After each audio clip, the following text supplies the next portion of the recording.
Well, hello. I want to welcome you to our Church School for All for Quincy Point Congregational Church. This is November 22nd, 2020. This is Thanksgiving Sunday, and we are very joyful. That's the song that you heard for today's song. And we have some do-at-home things that we're going to give you today.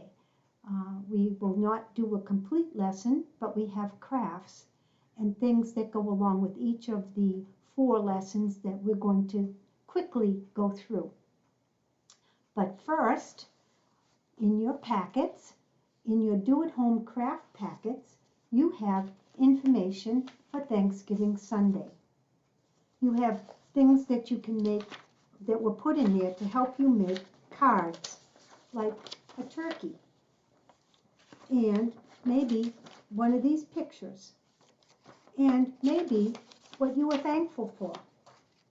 And so we included those things, and I hope you can make someone or your family, your grown-ups, a friend, a wonderful Thanksgiving card, and bless them, and tell them what you might be thankful for.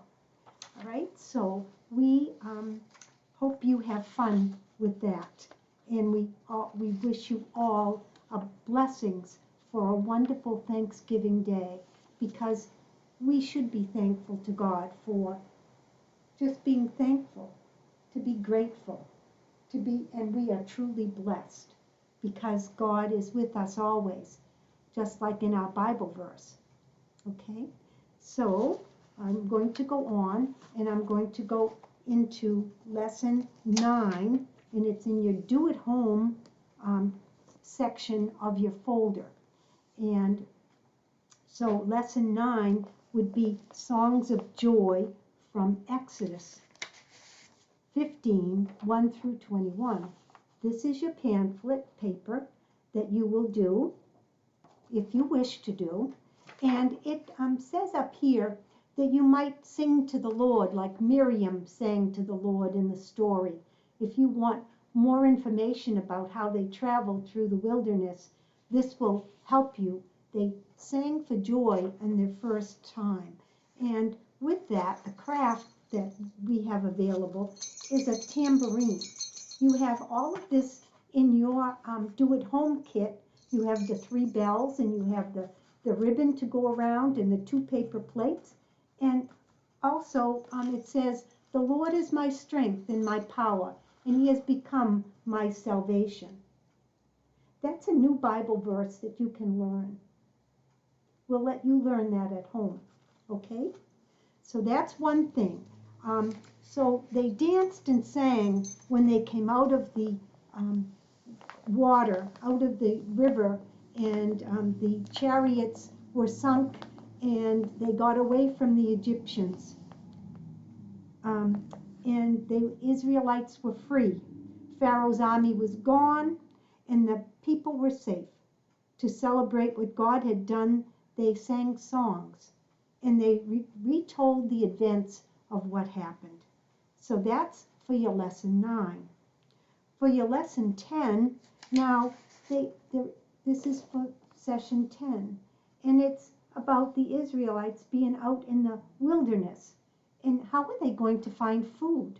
What was going to happen to them? Remember, they were slaves. They got all their food provided for them in an area that grew lots of wonderful food in Egypt. And so the Israelites were cranky with God because they were afraid they could not find water, could not find food. And when they did find water, it made them sick. So God, and they complained to Moses, and Moses called on God in prayer. And God provided what the people needed. They trusted God for each day. And each day they were provided fresh water, because Moses found fresh water at Marah. And he had to touch the rock, and the water came out fresh. And then Then they got manna. So manna in the wilderness. It was like, I don't know, like little flaky, kind of powdery, flaky kind of crackers, I would say. And they had those. And the other thing they had was quail. And so I made a little hanger. And this is in your do-it-home booklet. And it says God provides. And it gives the manna, and it shows the quail. The manna was for the daytime, and usually the quails were for nighttime, when God would provide the quails. And I made this so you could make it go up and down like that. So I just put the string, the yarn through the back and tied it on both sides. So you can do it like that if you want. Did you get to see that? All right. It slides down one side and then down the other. So it's kind of fun. All right. So that's the second one that we would do. And remember our map. So they went, oh, I have this here. I'll take that down. Okay. They went through the water at the Red Sea, and now they went into Mara, where they got the fresh water, and that's where they were in the wilderness, where they got the manna and the quail. Remember, how did God lead them? Karen, do you remember how God led them? During the day, he led them with a pillar of clouds, and then at night, he led them with lightning or a pillar of fire. Okay, so God's still leading them. God is still leading them onward. And I'm going to turn this over to Karen, and she's going to help you with the other two sections that we're going to be doing. Remember, they came out with joy. They were joyful. And it says, "The Lord is my strength and my power. The Lord is my strength and my power. He has become my salvation."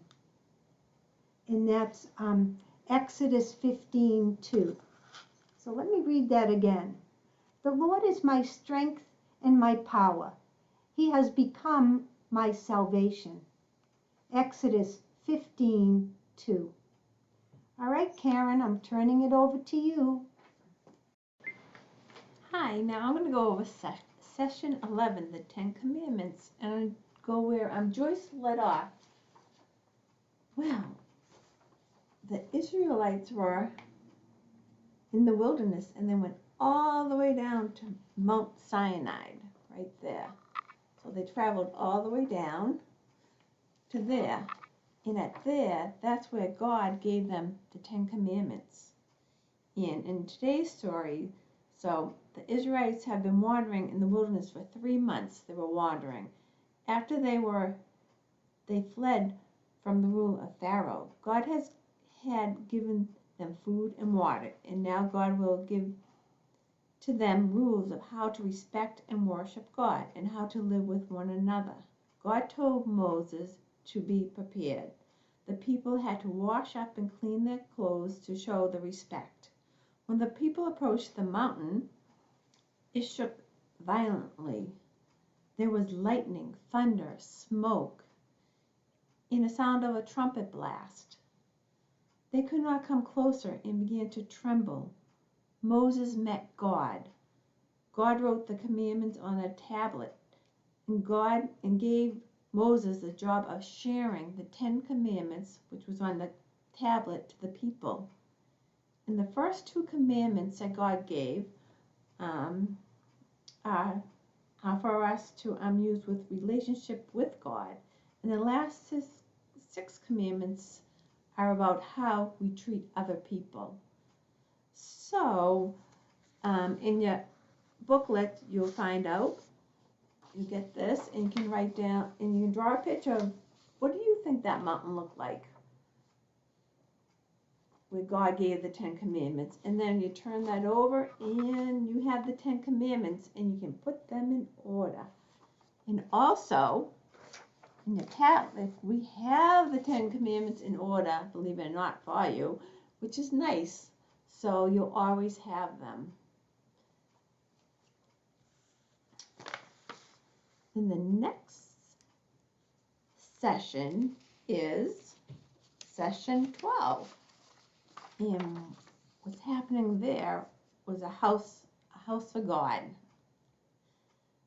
God gave the people special directions for building God's sacred chest. Sometimes it's referred to the Ark of the Covenant.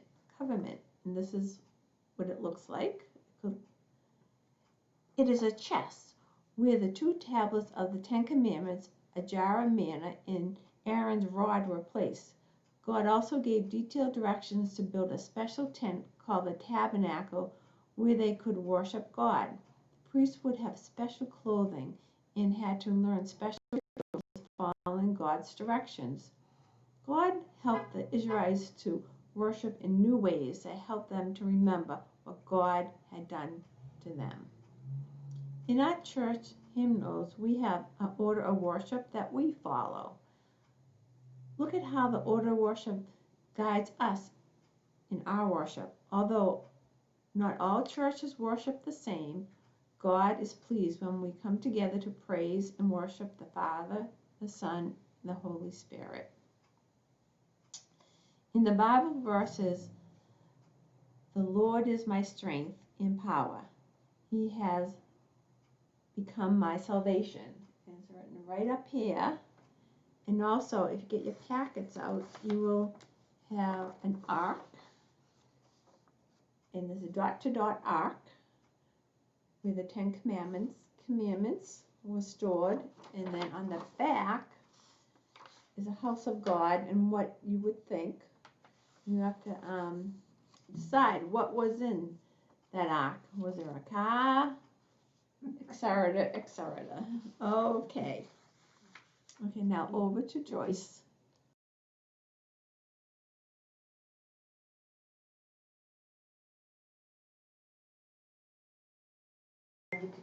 Just one thing more before I turn it over to Joyce. In your packet is the Ark of Covenant, and you can color it. Now I'll turn it over to Joyce.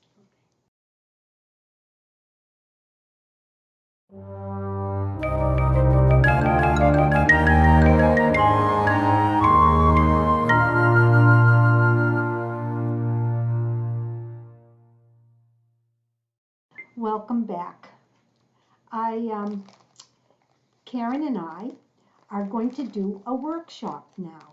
Remember, it's still November 22nd.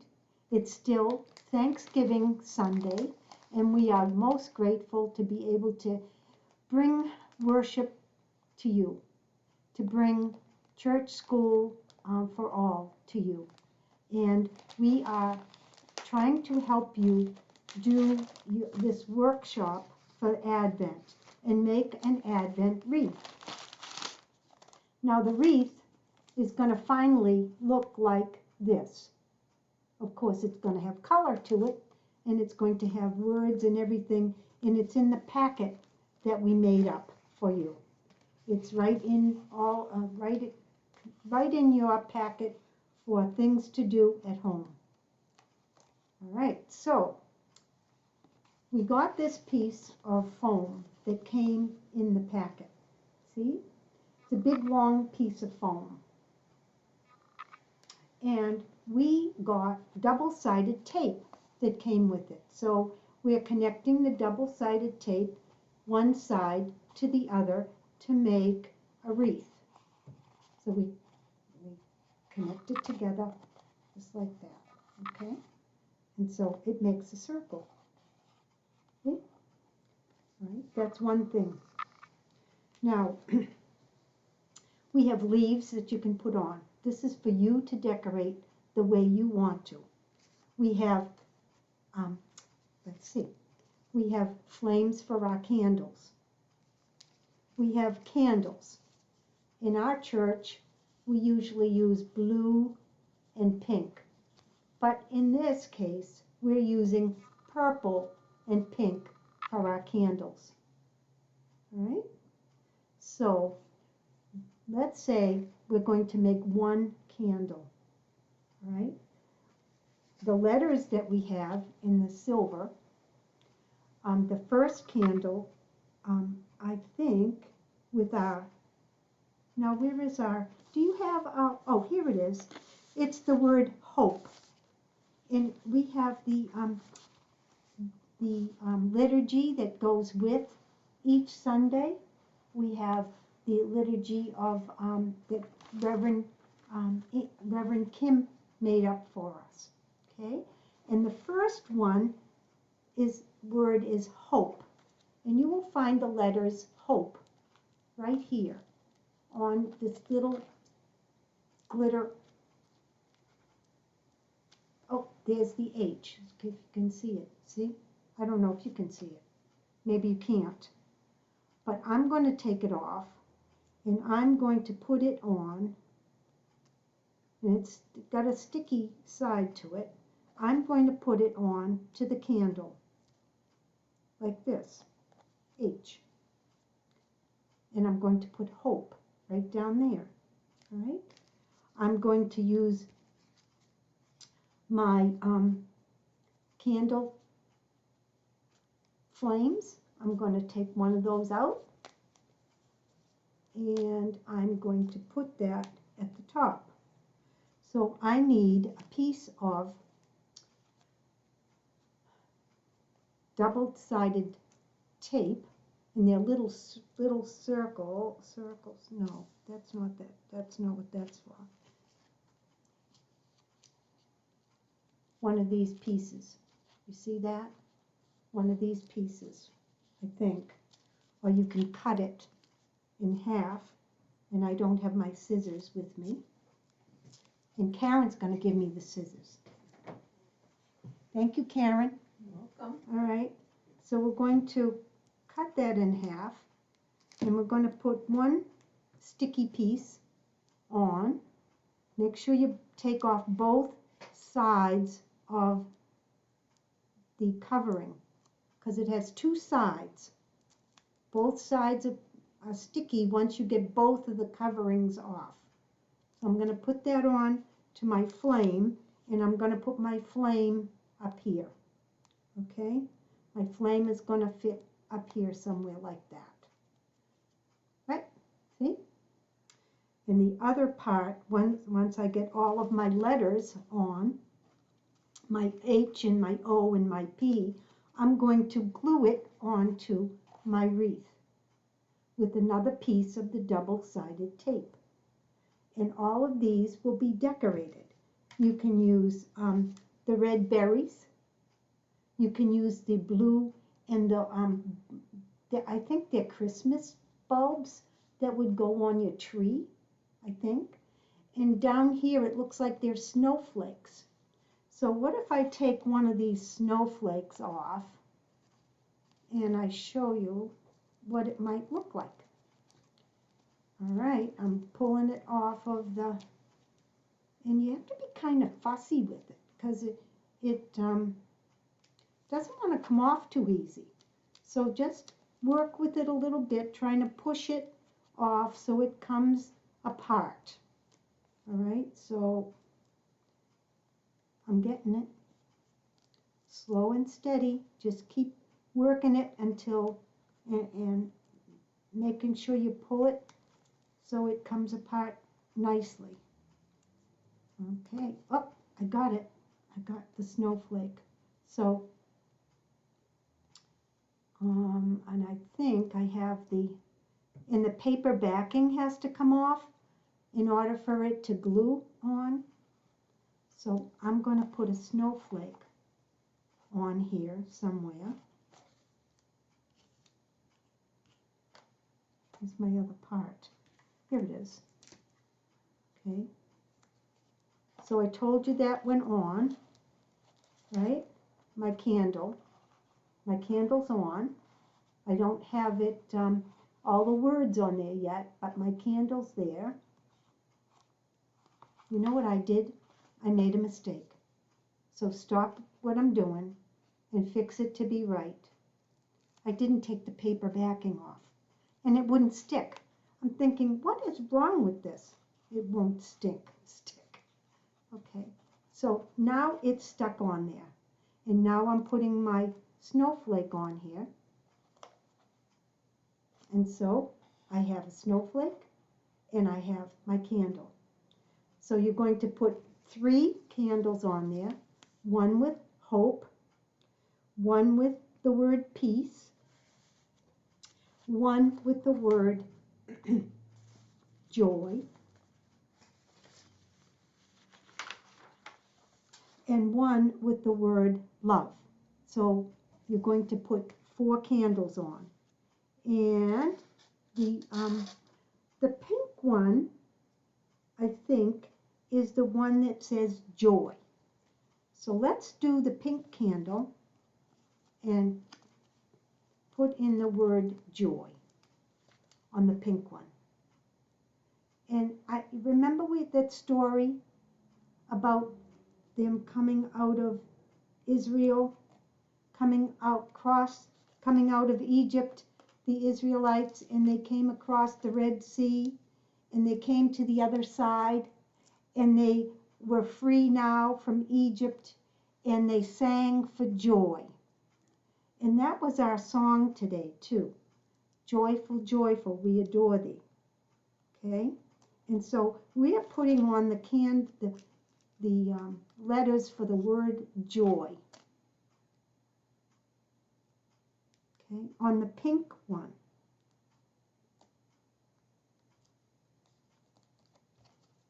So I have that ready. So when it's that Sunday, the Joy Sunday, you're going to put this candle up. Again, you're going to take your flame and you're going to put that on with half of the piece of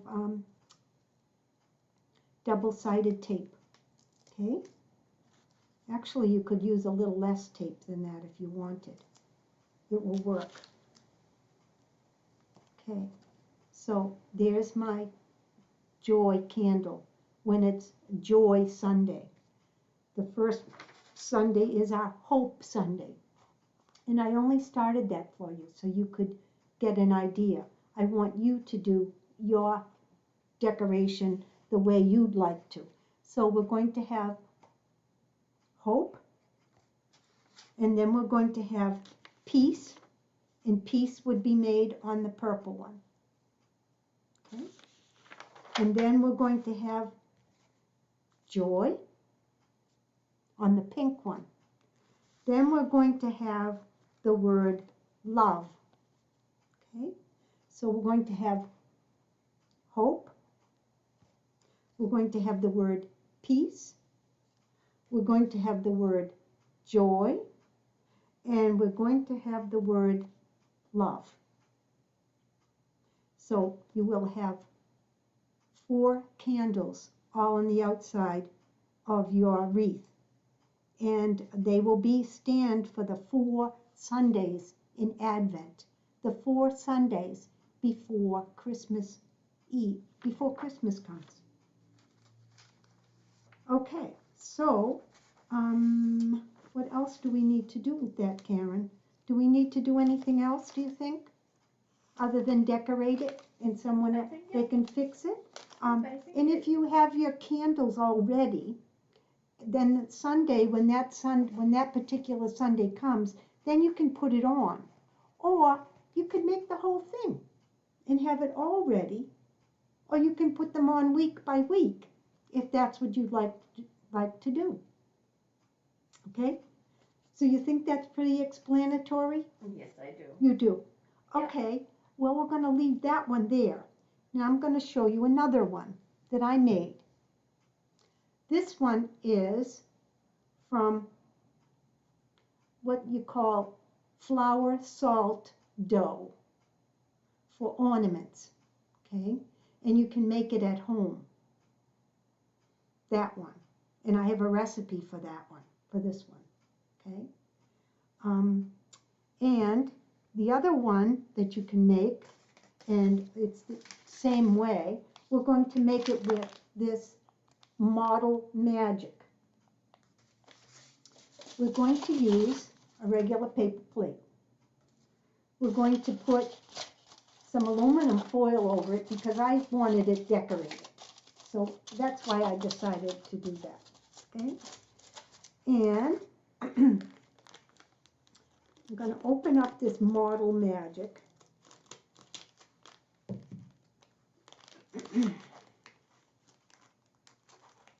Yes, I am.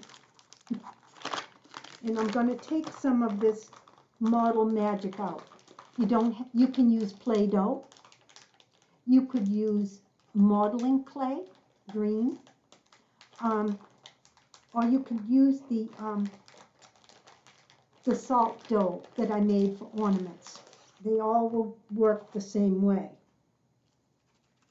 And what you're going to do is take that model magic out, and you're going to form it into a big snake. You guys know what a snake is, right? Right. Okay, so I'm just making sure I have enough. So I'm pulling some more out, and I'm going to make enough so I make a nice round circle snake. And you know how to roll it. You take it and you roll it on the table. I know you can't see what I'm doing, but I'll show you the snake when I get it ready. All right? All right, here's my snake. All right, and then I'm going to attach it to make it into a round wreath. All right, so it's going to attach, and I'm going to put it in my paper plate that's covered with aluminum foil, and I'm going to put it right there in the middle, just like that. Now you could make it thicker than that if you want to. If you use this, or clay, or Play-Doh, you could make it as thick as you wanted it to be. Now, I'm making it this size because it will show you the size that you need to make the salt dough for ornaments. That's the size for the salt dough ornament. That looks like this, okay? That's a little bit flatter, but that's because I flattened it out, all right? So you're going to take this, you're going to put a votive candle in the middle. That's for the Christ candle. And then you're going to put birthday candles in there. I'm going to open a birthday candle. I have one pink one. Now, what did we say that one was for? That one was for the week of joy. We have a pink one. And we're using blue candles. Remember I said that our color for Advent was blue and not purple, and some people use purple? Well, we're going to use blue candles. So we're going to take a blue candle, and we're going to put that in this modeling magic. And that candle, the first candle, is for the candle of, what did we say it was? For the candle of hope. That was the first candle. Then we're going to put in another candle, and that candle was the candle for peace. Then we're going to put in the pink candle, and that's the candle for joy. And then we're going to put the last candle in, and that's the candle for peace. So it's kind of going to look like that. See? Simple, easy to do. And you can light these candles. They're not pretend candles like this. But these can be lit. But, now this is really important. You always do this with adult supervision. You never light candles on your own. Right? You get it? Mm-hmm. No candles to light on your own. Absolutely not. And once you do the liturgy, once you say the words, let's say for the Book of Hope, it says, something's coming. We're waiting, we're eager. It's more than presents. It's more than lights.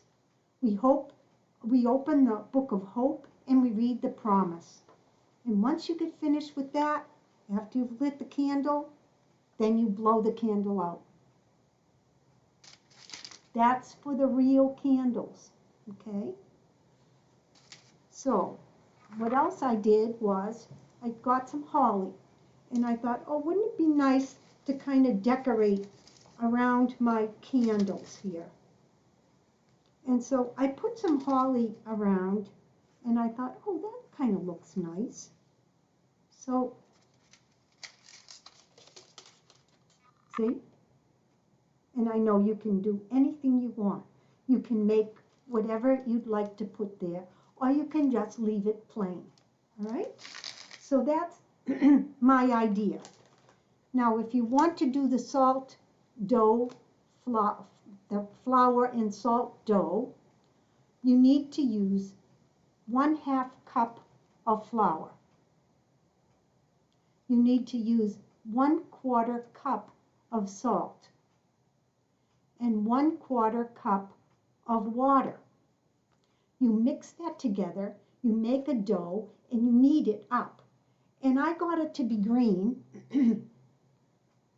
by putting food color in. I put drops of food color in, and I kept on mixing it, mixing it, mixing it, and it came green. What you need to do once you get it to the shape you want it to be, you have to put it with adult supervision in the oven at a 200-degree heat, only 200, because it has to dry it, for about 30 minutes. And then I think you can take it out. Oh, one thing I forgot. Before you put it in the oven, when you have it all ready and flat, you have to make holes for the candles to fit in. So you make the holes. You keep the holes, make all the holes you want, then take the candles out, then put it in the oven with the holes in it. So it will dry that way. And you're going to do the same thing as I did for this. Use a paper plate, cover it with foil, put your ring in the middle. So I'm going to take this ring out of the middle. I'm going to put my other ring back in the middle. I'm going to put my votive candle in the middle. I'm going to put my other candles in, my candle for hope, my candle for love, my candle for peace, and my candle for joy.